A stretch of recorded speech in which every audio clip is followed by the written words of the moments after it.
Hello everybody, my name is Caden, and welcome back to Minecraft Dinosaurs. And today, we are starting several things.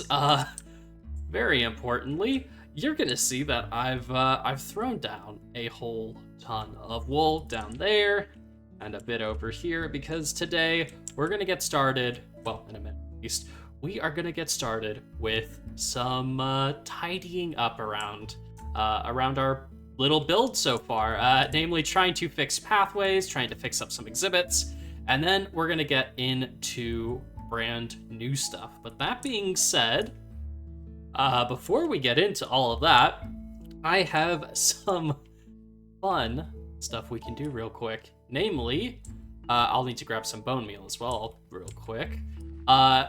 In the last live stream, we got a whole ton of fossils found, and we got 2 Crassigyrinus DNA, which I have cooked up into our eggs, and we got another Diplocalus. So, let's go ahead over to the bug house and get these lovely amphibians in.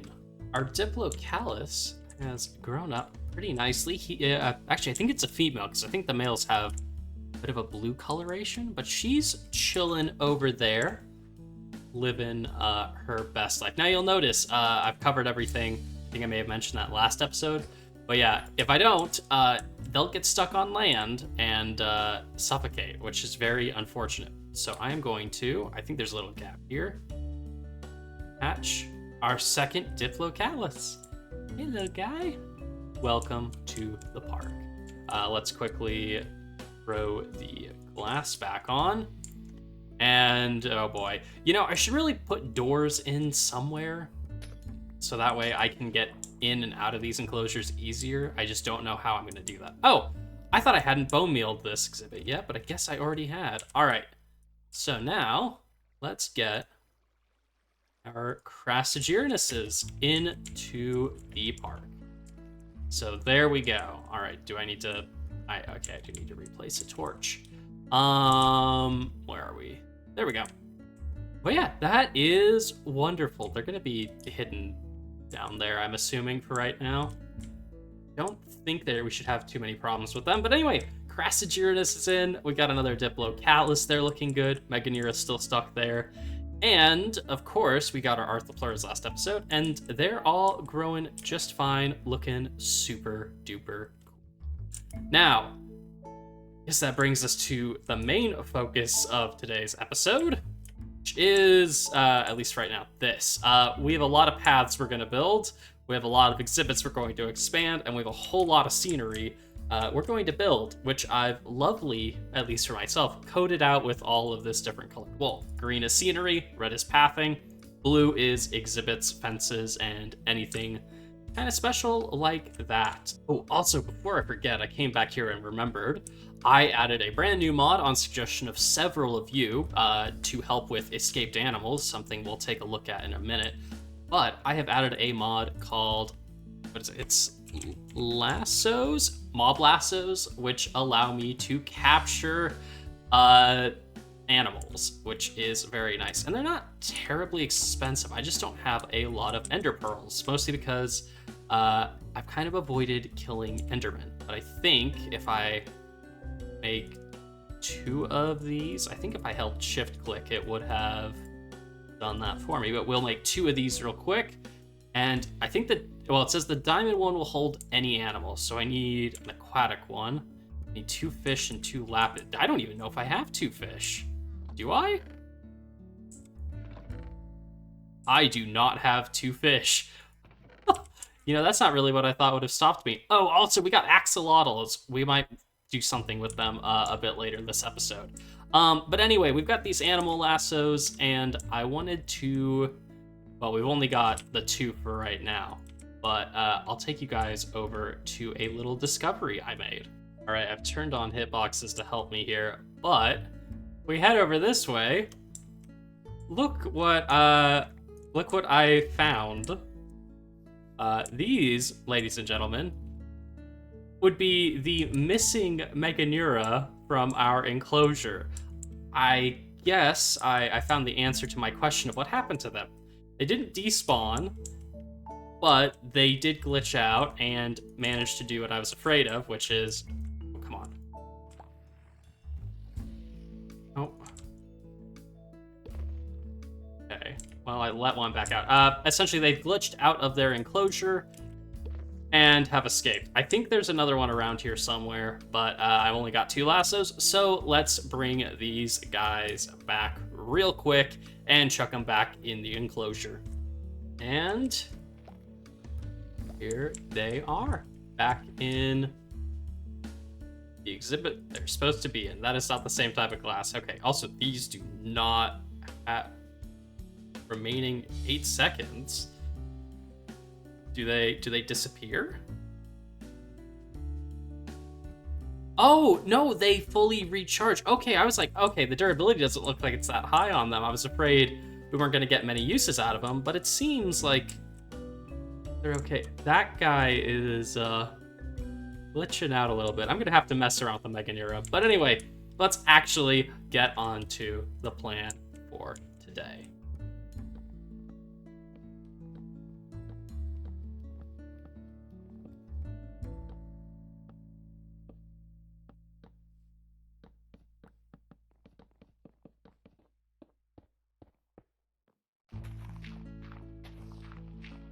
Okay, so we've got a lot more kind of done here. It's been a lot more destruction than it has been building, but I removed the entire walkway over on that side, which I think will lead to some good things and some interesting things, and we'll see how it all ends up working. But I've removed all that, so I think we can kind of mess a bit more with the Adaphosaur enclosure and how exactly it's going to work. Another thing I've done, or I think I'm going to do at least, is this whole middle section here, this large rectangular area, is an extra set wide. So I think I'm actually going to move the dividing fence between these 2 exhibits over to here, giving our Dimetrodon more room, while also potentially giving me more of a reason to move the Adaphosaur enclosure this direction, which could be good. The second thing I've done is work, of course, on our pathways over here. This you all kind of saw already. You know, it's basically the same. I just removed all the wool. But over here has taken quite a while to design, trying to come up with different ideas for what to do, how I want it to look, how can it look, all that kind of stuff. Kind of been complicated, but I think I've ended up with at least somewhat of a decent thing here. It's still maybe a bit large for what I would like, but I think this is the best it's going to be, at least for right now. I was trying to think, what was something else I was going to do? Oh, I am considering removing that fence there, or at least maybe even widening this path out a bit more. I'm not sure exactly yet. But trying to connect it up to the Adaphosaurs, essentially. So maybe making this like a stone wall, and that kind of connects up to that, so we can remove the fence. We'll see. Not entirely sure. I did take a suggestion from comments, though, to essentially add on to this outside area some sort of sitting place, or, I don't know, benches, I guess, with something else to allow visitors to kind of relax over here, give them more of a reason to walk over this way and to see the Tiktaalics, which, along with everything else I've already done, we're going to work on renovating the outside of the Tiktaalik enclosure a little bit. Expand it out a bit this way, push it in 1 block this direction, and expand it out a tiny bit this way. So it'll grow a little bit, just so it A, fits in with the path a bit better, and B, I think it'll give them a little bit more space to swim around in. Did also move some of them, so that way they'd have more room, or they wouldn't be stuck on the same things they were stuck on. Other than that, though, everything's coming together pretty well. Oh, yes, I did this as well.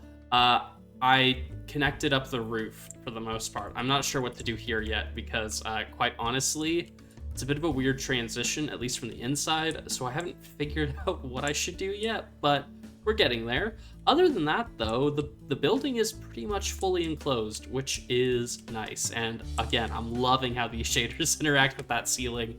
Oh, just that green light, that green glow coming in. Am I still switch those out for green stained glass. We'll have to see. But anyway, that's where we're at right now. I'm going to get back to work on probably the Tiktaalik enclosure, integrating these two things together, and yeah, that'll be that. Okay, everyone, I got more done, and I've gotten eggs, because I figured it might not be a terrible idea to try and stock some of these enclosures up, but real quick, I just kind of want to show what I've managed to get done. Namely, I think I figured out what's going on here. So I expanded the Tiktaaliks out. They got a bit more space. I haven't actually filled in that new space with wildlife or anything, or plant life. And we've got this brand new walkway over here that's looking a little bit better, I think. I don't know if it's perfect, but it works for right now. I won't lie, paths, not my specialty, but everything's looking okay overall. Also, it gives us a good avenue to expand out the Adaphosaur enclosure at some point.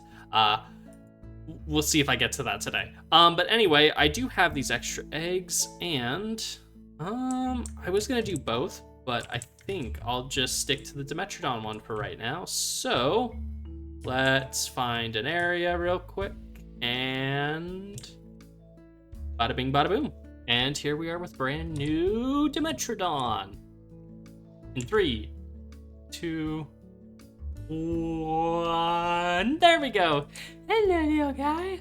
Welcome to the park. So now we have 2 Dimetrodon. E dear. I should have brought my Dinopedia, but I didn't think to do that till just now. But yeah, anyway, the park is, I think, starting to come along a lot more. It's all looking pretty good. The only thing now I think I'm a little unsure about is this wooden connection to the stone paths. Not sure if that's going to stay that way or if I'll change it up a bit more. Time will tell, who knows. But yeah, anyway, I've just realized, you know, the goal of this episode was actually to get a dinosaur. And I've spent a lot of time messing around with stuff that isn't that. So, I guess I probably need to go and build a dinosaur enclosure.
All right, everyone, I have made an exhibit. It's, well, I'm not, well, it's not quite done, I'll be honest. But I want to kind of go over some things real quick with it before we kind of get the Ceratosaurus in. So yeah, actually, I just realized I should mention, it's probably in the title and the thumbnail and whatnot, but we're going to get Ceratosaurus in here because I feel like there's a couple of dinosaurs I usually pick to start off with when we get to them. And usually it's something Jurassic, like a Stegosaurus, or a Ceratosaurus. I like Ceratosaurus. Ceratosaurus is very cool and very underrated, I think. But anyway, there was obviously this little, I don't know what you call it, a depression area in this hill. And we're going to continue going up over here, like I think I've mentioned before. We're going to head more this way to add in more dinosaur enclosures. But I saw that we had this, and I was like, you know what? Let's just throw an exhibit in here. And I like the idea of it. I think this is going to be an interesting area. However, I have kind of run into a problem with it that I think I have a solution for, and that is visibility. Because really, this is kind of the only area that will run near a path. I'm not running a path that direction because I just kind of want this to be, I guess, plants and scenery, because that runs up right along the side of the building there. So I might switch out one or two of these for glass, I guess, or glass panes, so that way it's a bit more visible. But I was thinking it would be pretty cool to maybe see if we can find like an area in here even to dig out a little like underground viewing area so you can see them from like inside a cave or something. I thought that would be kind of cool. Alternatively, we could, of course, since the pathway is going to have to work its way up this direction anyway, see about putting a viewing platform somewhere, maybe even like up here. Give you another way to see the dinosaurs, which would be super cool. But yeah, anyway, I haven't quite, of course, detailed everything. You'll notice there are some of these blocks scattered around, and that's mostly, at least just for right this second, to make it so I don't think the dinosaur can hop out of the exhibit. I think I've blocked off just about every way. You know what? We can even throw a cobblestone slab right there just to add a little bit of extra, to make sure that it can't get out. Actually, it's not a good idea for that one. Anyway, with all of this being said, that's already got that there. Okay, that's fine. With all that being said, why not get our Ceratosaurus in? Also, if your monsters and stuff didn't fully light up everything under here, oh yeah, there's a lot of monsters. I'll have to eventually get around to doing that. But anyway, let's place down our Ceratosaurus and let this little guy hatch. All right. Oh, there we go. Almost done. And hello, little guy. Oh, he's so fast. Or she's so fast. She's so fast. Look at her go. She's zooming.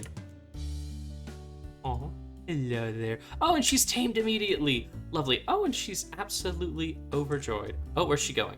Oh, there you go. Hello. Aw, she's so cute. Aw, I love Ceratosaurus. They're awesome. They're just so cool. I mean, realistically, well, and I feel like that's kind of where I try to draw inspiration from for this build.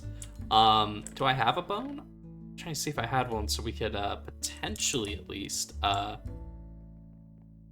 try and, what's the word I'm thinking of? Oh, tell the dinosaur to sit so that way it doesn't accidentally escape or anything. But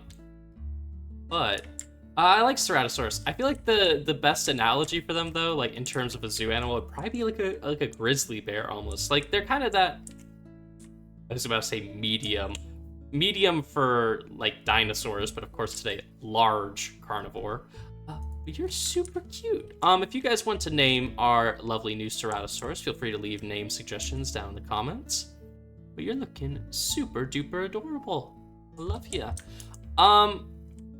Let's see. I'm trying to think. Obviously, I'm gonna get a bit more done with this, hopefully, before we end today's episode. It depends.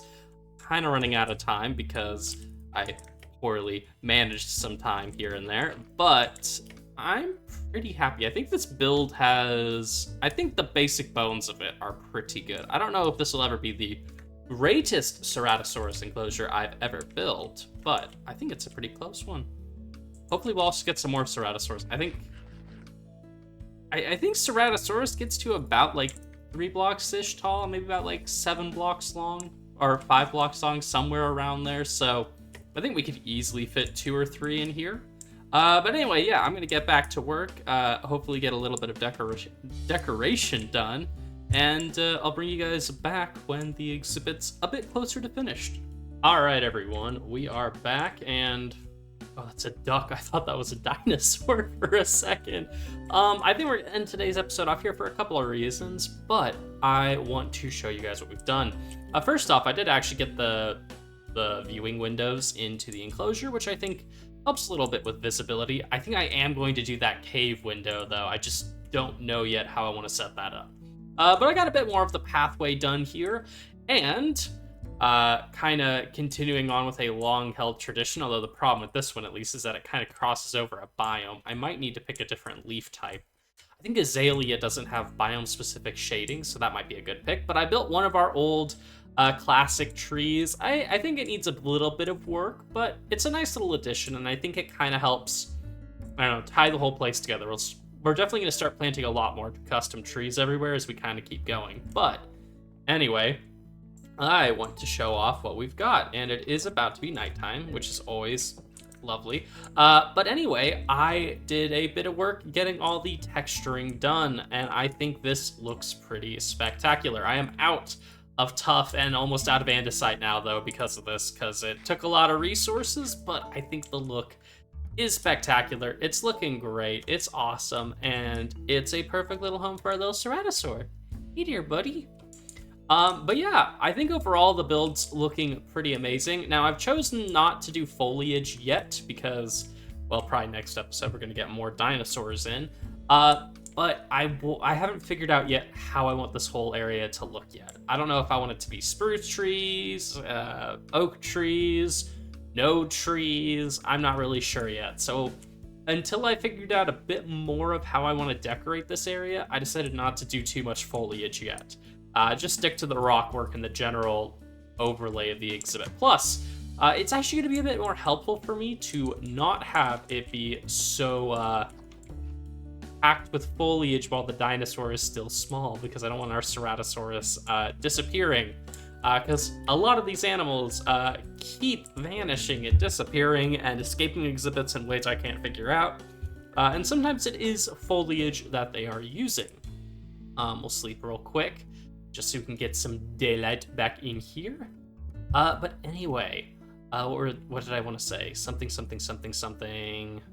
Oh, yeah, so hopefully we can get another Ceratosaur in here. I think I already probably mentioned this, but we could easily fit like 2 or 3 in here. I think 3 would probably be just fine.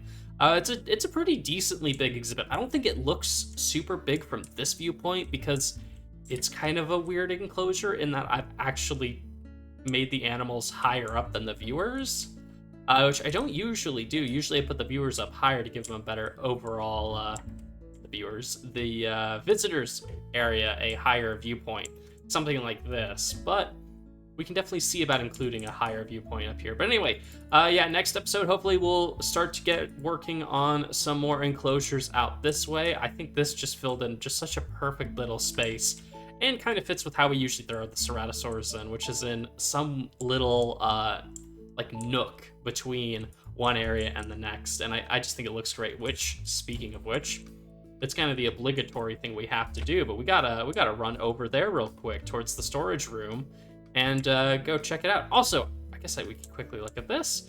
Our little, you can't really see them. Our little Diplocalus grew up. They aren't moving out of that area, by the way. They're just stuck there, but I think it is a male because I don't know how well this is coming through on YouTube, but it does have a little bit of a blue crest there. Our Crassigyrinus are fully grown, but I didn't know they're also nocturnal, so they don't move during the day, which is a bit disappointing, but they look pretty good in their enclosure. I might come in and work a little bit more on this in my spare time.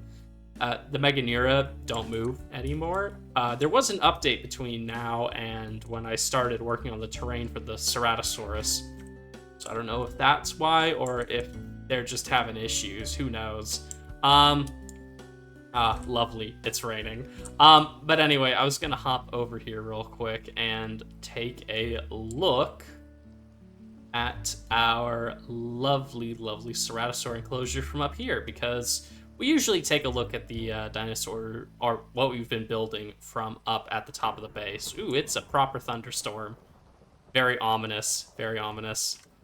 I mean, I think that looks pretty sick from a distance. It'll be a bit less visible as we continue working. I'm obviously going to start throwing more foliage in, like trees there, and more plant life and stuff as we kind of keep going. But I think it's a pretty cool, you know, we've got this right here. Goes... that was cool. Anyway, yeah, we've got our little area here, and it goes straight into the, bug house, and over there it is just striking the Adaphosaur enclosure. I hope they're okay.